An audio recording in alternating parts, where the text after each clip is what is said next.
Okay, so today I'm starting another one. This one is obviously Chopper from Rebels animated series, which honestly, I think I've watched that like once, way back when. And I've never gone back and watched it again, surprisingly. I like this little droid. This is one of the few favorites that I have. Hopefully this build is fairly straightforward. It looks like it's fairly large. I'm still waiting on my C3PO and my R2 to show up. Once this gets together, I may end up getting the like a BB-8 one as well. I kind of like is even though I can't stand anything from 7, 8, 9, I BB-8 kind of I'll accept him kind of, but that's about it. There's nothing else redeeming as far as I'm concerned from anything beyond episode 6. It's shocking to me that I actually even picked this up. So, but I do like him, and I consider the animated series completely devoid of the all the other stuff. So, anyway, we'll get into this one. That's enough.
I had no problems with this build whatsoever. One of the things, now that it's finished, and I'm kind of noting there's some things that I like and some things that I think they really missed a really good opportunity to do something really cool with this one.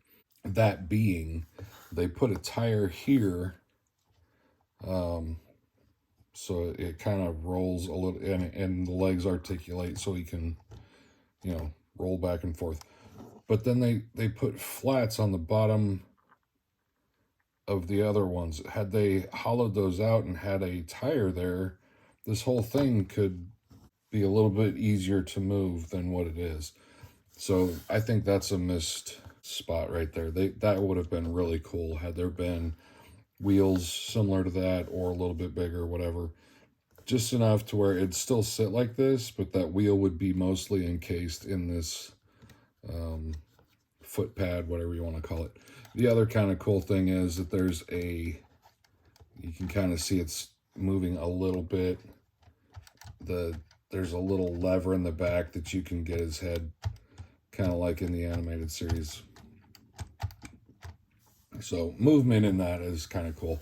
I tried posing him like his little arms would be like they are in the animated series. It never seems like they're always together. One's, a little off. His little antenna always seems to be a little off as well.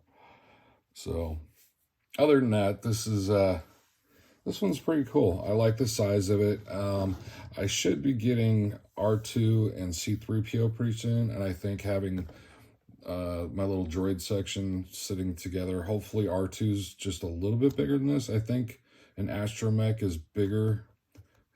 Chopper's a small size, if I remember correctly.